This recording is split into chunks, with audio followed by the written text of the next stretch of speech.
Днес се намираме в официалното представителство на Meguin за България. Здравей, Георги! Какво ще ни разкажеш днес за маслата Meguin? Ще ни бъде много интересно.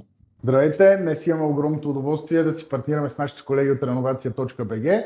Добре дошли в нашето официално представителство. Намираме се в София, в ЖК Дружба.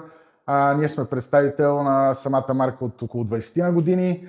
Грижиме се нашите клиенти да получават най-доброто обслужване. Поддържаме сериозни складови наличности, така че абсолютно всичко, което ви интересува, може да задавате въпроси към колегите от реновация или директно към нас. Днес ще се запознаем набързо с някои основни продукти и ще ви разкажем малко за историята на марката и за техническата част на производството на маслата и това какво може да откриете в самата туба. Приготвили сме едни от бестселерите на Meguin, които покриват най-много автомобили.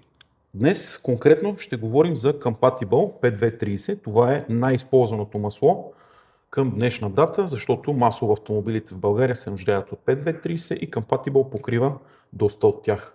Колегата от Meguin днес ще ни разкаже за техническите характеристики на маслото 5230 Compatible, а вие на вашите екрани може да проследите какво ви показваме. Днес ще поговорим по-скоро за техническата част на нещата, защото тестовете, които колегите ви показват, са една изключително отправна точка, за да може да се види какво е качеството на маслото, но реално погледнато едно сравнение с други продукти или с продукти също от нашата гама може да се направи на база на един технически фиш, който в нашия случай е доста подробен. Тук са описани всичките спецификации и одобрения от производителите. След това имате препоръките на нашия завод и вече следва наистина техническата част, която е важна за това как се държи едно масло във вашия мотор. Тук може да видите плътността и вискозитетите при различните температури и това как се държи маслото.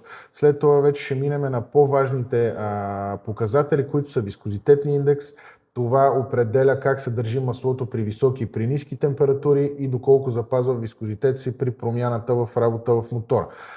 После преминаваме на Pour Point, което в нашия случай е точка на сгъстяване или точката, в която маслото си запазва течливостта оптимално, в нашия случай е на минус 42 градуса. След това вече имате загубата при изпарения 9,5% при Compatible. Flashpoint е точката на кипене, която е 230 градуса, това е така един доста сериозен показател. И вече имате базовото число. Базовото число е от изключителна важност за здравината на вашия мотор и за това как самото масло предпазва мотора от вредни корозивни киселини. Това всъщност е ролята на базовото число. Имате сулфатна пепел, която се отнася вече до DPF-ите и новите системи и вече номера на цвета на маслото, което реално погледнато много не ни касае. В общия случай може да вземете цялата информация от нашия уебсайт. Там са качени всички технически фишове за всеки един продукт, както и паспортите за безопасност. Добре, а ще ни разкажеш ли за историята на Meguin? Историята на Meguin е доста богата и доста интересна. Ние сме една от първите рафинерии, даже смея да твърда, че сме първата рафинерия в света, която почва да произвежда изобщо масла. 1847 година Густав Meguin започва да произвежда въпросните масла от конски копита, растителни и други бази, които към момента са били достъпни. Те са се използвали в уличното осветление, в газовите фенери и също след това с развитието на железниците за самите вагони. След това, когато започва да се развива по-сериозно фирмата, тук ще си подскажа малко, 1890 година вече се разширява производството, вече почва да се преработва петрол и да има минерални масла, които да могат да се използват в металообработващата индустрия и във всички последващи индустрии, както е останало и до ден днешен. Ние сме лидер в индустриалните масла в Германия, така е било винаги, надявам се и така да остане. В 1948 до 1959 година е много важен период за рафинерията, защото тогава Германия се възстановява от Втората световна война и самите мощности играят основна роля в това, за да може да се възвърне държавата с славата и на технически гигант с много качествени продукти. 2006 година е може би най-важната дата в съвременната история на нашата марка, защото тогава Лик и Моли купуват цялата рафинерия, всичките мощности. Допреди това маслата на Лик и Моли се правеха по поръчка в нашата рафинерия, но след 2006 година те са пълноправен собственик и реално погледнато сме една и съща фирма в Германия и по света, просто произвеждаме два различни бранда. 2011 година също е така важна за нашето производство, защото тогава се изградиха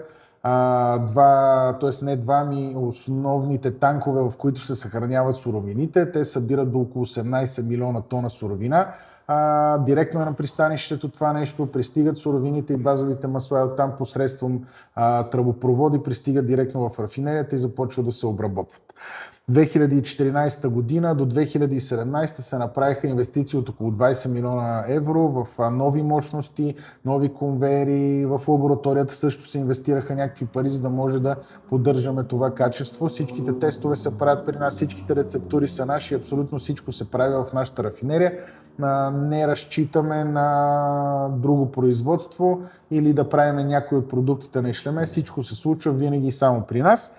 2026 година от 1 януари официално рафинерията на Meguin вече се казва Liqui Moly Productions, за да може абсолютно всички хора по света да са наясно, че ние сме една компания и че си партнираме доста добре.